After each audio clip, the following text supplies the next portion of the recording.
In this video, I will explain Skibidi Toilet, episode 67. While my cats jump around, it is time for zoomies. So, episode 67 begins with the first-person view of a cameraman in what I presume is some kind of toilet tank. And as these cameramen are moving their way down the street, they are conquering all toilets that come at them, destroying them, killing them, wrecking them.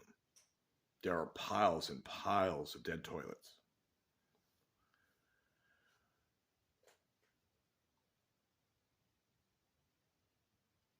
At one point, some kind of an acid dumping toilet monster giant kaiju teleports in and melts one of the cameramen, and the Titan Speaker Man and Titan Cameraman appear, and Titan Cameraman in the previous episode was nuked, lost a hand. Flying tech toilet with a bunch of implements on it flies up at it, and he rips one off and adds it and makes it his own arm, and now he has a buzzsaw for a right hand. And they attack all of the aerial toilets and this poison monster. And then the second part involves the Titan Speaker Man and Titan Cameraman with his new right hand. Oh, and in the part one, the dark-skinned toilet with some kind of a hat that I'm assuming is a pimp hat that these two Titans smack. They literally open their hand and slap him, and it has a big old smack sound. And the second part, the two Titans appear, and the scientist appears, and he is the one in control of everything. In the previous couple of episodes, we saw the destruction of what we thought was the leader toilet, the G-Man toilet, who then, having his face roasted and head destroyed, eyes gouged out, etc., it turned out to be a mask, and underneath was a much smaller toilet that had been operating it. A new G-Man toilet appears, sides with the scientist. It has kind of a visor over its eyes, and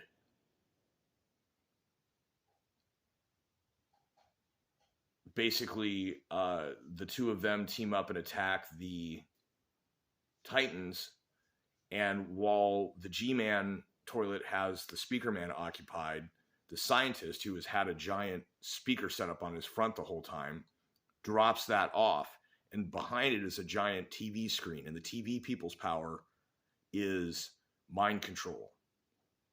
So you can cause them to freeze, you can cause them to kill themselves, you can make them fight amongst each other. There's all kinds of things that these TV people have done in the course of these Skibidi Toilet episodes. 2 toilets. But now it's being used on a cameraman. And the cameraman is forced at the end of the episode to use his new buzzsaw right hand to cut his own head off. And he's like most of the way through when it ends. Now, for context, the first-person view is because the cameramen are cameras. The whole point of the cameramen initially was a joke from the multiverse of Beatbox.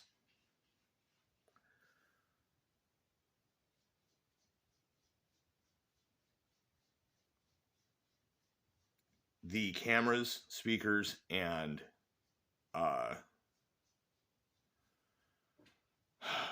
TVs that you see in the series represent the mainstream media. The toilets represent internet culture, including memes, virality. The bigger the toilet, the more viral the meme, and a direct reference to YouTube poops, which actually predate YouTube. A documentary was made. This thing was put out there, and once you see it, you really can't unsee it. That is exactly what's going on. The cameramen specifically are most disrespectful to the toilets. The general metaphor that this yields, that this lends itself to, is what I'm trying to say, is basically like the YouTube adpocalypse. Even though at one point toilets destroyed, or was it, I don't know if, yeah, I think a toilet destroyed YouTube. But the toilets are definitely the good guys. Well, some of them are. Some of them are not. There's also, though, there's toilet police. So what? Internet police? You can replace the word internet, toilet, with internet. And this is what I'm getting at. So the toilet police, the toilet army, the toilet whatever, internet police, internet army, internet brigades, virality. The mainstream media ultimately controls the platform on which it all operates, which is why it is through the camera people's viewpoint. Obviously, you can't see through the speaker. You can't see through the TV screen. There must be a camera. I mean, I've got a camera on my phone. The cameramen are most disrespectful to the internets. You see them stepping into the toilets while they're still alive, using them like shoes. Like, what did you think you were going to do? You're going to use those and kick toilets with toilets? They're playing catch with toilets, live ones, between the cameramen and the speakermen.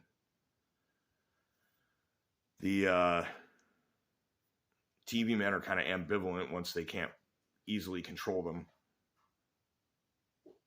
And you see, though, what they do when they can control them. They take the parasites out from the possessed cameramen. Those are basically mainstream people that have got some internet virality, and they remove the internet control and make them fight amongst themselves. It means TV finds ways to, the media makes people on the internet fight amongst themselves. This is the ultimate metaphor of Skibidi Toilet.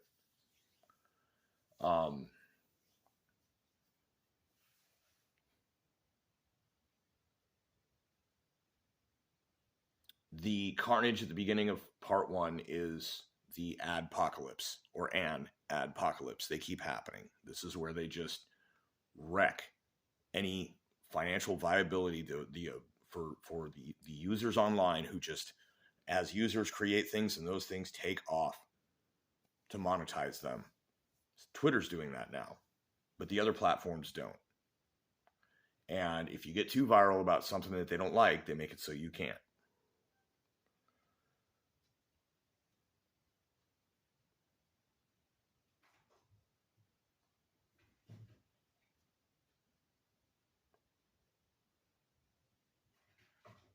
The second half is, okay, so in the first half, the cameras have the upper hand for sure. In the second half, obviously, they don't. The internet just keeps coming back with more. And every time that the camera speaker or TV people do a thing, the internet picks up and starts using it itself. That is why the Skibidi Scientist is the biggest toilet. That is why he is the most viral. He has the most control. He has the power of the screen, the control. He has the sounds to wipe everything else out. And he certainly has cameras or something that work within his system as well, on top of all the mechanical stuff, which the cameras came out with first.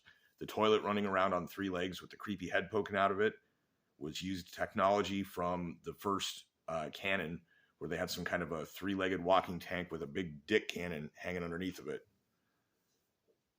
First one of those to be captured. Every time the toilets capture something, that is the internet taking something from the mainstream and using it on their own. If there's new technology, we're going to use that too. Ultimately, that is what the story is about. That is what is happening. So the battle rages on. Who knows when it'll be the next one? I'm still hoping that there will be a Multiverse of Beatbox episode 3, because I would actually like to see Male 07 become Ultimate. I think that'll be pretty hilarious to see how those go. what other kinds of superpowers the other male O7s have, before finally helping male O9 get rid of his multiverse counterpart, which is what is causing the destruction of the universes, including the Skibidi universe. It ties together. Anyways, that's what I got. Thank you for coming to my TED Talk. I'm serious. The cameras, the speakers, and the TV people, those are mainstream media. The toilets are internet folk. If you like internet content, you like the fact that Skibidi Toilet is internet content and it is mega viral. That is a huge freaking toilet in the metaphor of the Skibidi universe. So thank you very much. Skibidi Dom Dom. Yes, yes, yes.